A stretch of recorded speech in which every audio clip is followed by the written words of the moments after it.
રામદેવ ટાઉનશીપની અંદર આ ફાયરિંગનો મામલો સામે આવી રહ્યો છે। 2 રાઉન્ડ ફાયરિંગ કર્યાનું થઈ રહ્યું છે અનુમાન, જેમાં 5 જેટલા શખ્સોએ આ ફાયરિંગ કરી હોવાની વિગતો મળી છે। રિટાયર્ડ જેલર કરશનભાઈ રબારીના ઘર પર આ ફાયરિંગ કરવામાં આવ્યું હોવાની વિગતો છે।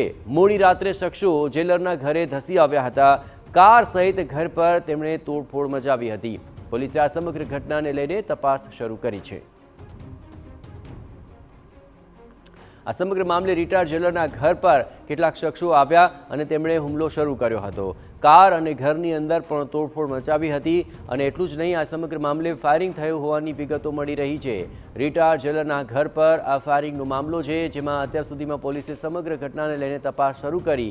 તો વિગતો જે સામે આવી રહી છે તેમાં પાટણ રાધનપુરની અંદર આ ફાયરિંગની ઘટના ઘટી છે અને ફાયરિંગની ઘટનાની અંદર અત્યાર સુધીમાં જે વિગતો મળી છે તે અનુસાર રામદેવ ટાઉનશીપની અંદર આ આખો ફાયરિંગનો મામલો સામે આવ્યો છે।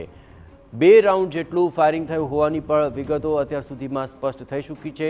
આ સમગ્ર ઘટનાની અંદર રામદેવ ટાઉનશીપની અંદર 5 જેટલા શખ્સો આવ્યા હતા અને તેમણે 2 રાઉન્ડ અહીં ફાયરિંગ કર્યું હતું। આ ઉપરાંત કાર અને ઘરની અંદર પણ તોડફોડ કરી હતી। હવે આ સમગ્ર મામલે પોલીસ ઘટના સ્થળે પહોંચી છે અને આસપાસના તમામ લોકો અને ઘર માલિક સાથે પૂછતાછ કરીને વિગતો મેળવવામાં આવી રહી છે।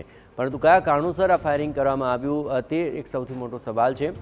વધુ વિગતે વાત કરવા માટે જોડાઈ રહ્યા છે ટીવી9 સંવાદદાતા સુનિલ। ફાયરિંગનો આ સમગ્ર મામલો છે, પણ કોઈ સ્પષ્ટ કારણ જાણી શકાયું છે?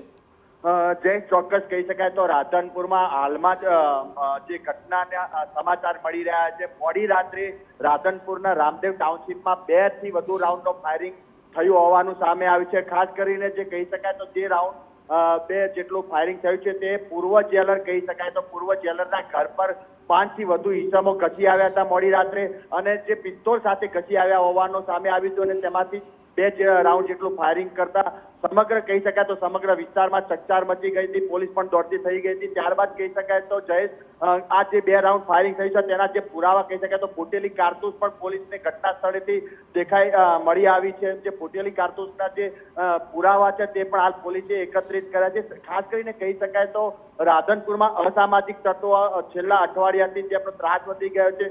2 દિવસ પહેલા ગાય પર હુમલો કરી તેની હત્યા કરાઈ હતી। આજે ફરી એકવાર કહી શકાય તો 2 રાઉન્ડ જેટલું ફાયરિંગ થતા પોલીસની જે કામગીરી છે તેની સામે શંકાઓ ઊભી થઈ છે, કેમ કે જે કામગીરી ઢીલી હોય ત્યારે જ આ અસામાજિક તત્વોનો આતંક વધી જતો હોય છે, ત્રાસ વધી જતો હોય છે। 2 દિવસ અગાઉ પાટણમાં પણ ક્યાંક ના ક્યાંક ફાયરિંગની જે ઘટના થઈ હતી તેમ છતાં પણ પોલીસ હજુ નિંદ્રામાંથી ઉઠી નહીં અને ત્યારબાદ આજે ફરી એકવાર રાધનપુરમાં આ ઘટના બનતા પોલીસ દોડતી થઈ ગઈ છે અને પૂર્વ જેલર હતા એટલે ક્યાંક ના ક્યાંક કોઈ જૂની અદાવતના કારણે આ ફાયરિંગની ઘટના બની હોય અને ઘર પર હુમલો કરી કાર પણ તોડવામાં આવી છે। જય બિલકુલ સુનિલ, તમામ ગતિવિધિઓ પર આપ નજર રાખતા રહેજો। તો આખરે કોઈ અંગત અદાવત છે કે પછી કયો ઈરાદો હતો તેને લઈને પોલીસે તપાસ હાથ ધરી છે।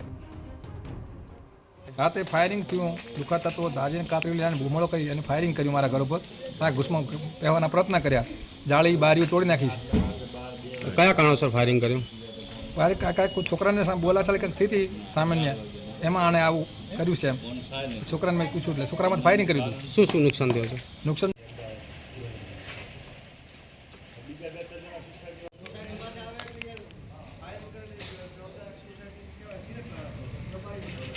રાતે ફાયરિંગ થયું, લુખા તત્વો ધારીને કાતરી લઈને ભૂમળો કરી અને ફાયરિંગ કર્યું મારા ઘર ઉપર। ત્યાં ઘૂસમાં પહેવાના પ્રયત્ન કર્યા, જાળી બારીઓ તોડી નાખી છે। કયા કારણોસર ફાયરિંગ કર્યું? ફાયરિંગ કાંઈ છોકરાને બોલાચાલી કંઈક થઈ હતી સામાન્ય, એમાં આણે આવું કર્યું છે એમ। છોકરાને મેં પૂછ્યું એટલે છોકરામાં ફાયરિંગ કર્યું હતું। શું નુકસાન થયું છે? નુકસાન જો જાળી તોડી નાખી, ઘરના બારણા તોડી નાખ્યા છે, ઘરની જાળી તોડી નાખી છે, ગાડીના કાચ તોડી નાખ્યા, 2 ગાડીના કાચ સાફ તોડી નાખ્યા છે, બરાબર। અને પછી એવું કહેતા હતા તમે બહાર નીકળો તો નથી મારી નાખવાના હતા, છોકરાને બહાર ગાડી મારી નાખવા છે એમ। આમાં કોઈને ઈજાઓ થઈ ખરી? ઈજાઓને તો નીચે નમી ગયો ને કે ઈજા થાલે હતી ને, પણ પછી અમે બારણું ખોલ્યું નહીં, બારણું ખોલો ને તો મને એક હાથાને નુકસાન કરો આ લોકો। રાધનપુર પોલીસ ફરિયાદ નોંધાવી? રાધનપુર પોલીસની ફરિયાદ નોંધાવી ચાલુ છે। કેટલા એ સમસ્યાઓ? કેટલા તમે 5 કે 6 એમ કહો? 5 થી 6 થોડા અમે ફરિયાદ નોંધાવી। શું માંગ છે તમારી? કાયદેસર કાર્યવાહી કરવી પડે, આના માટે કડક પગલાં લેવા પડે।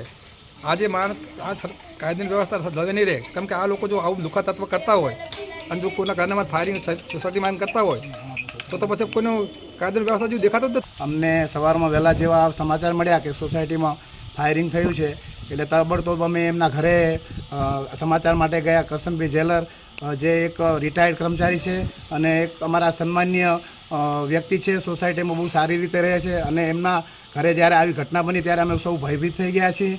એ નરાધમ તત્વોએ ગાડીને નુકસાન કર્યું છે અને એમના ઘરના દરવાજાઓને પણ નુકસાન કર્યું છે, બારીઓને પણ નુકસાન કર્યું છે.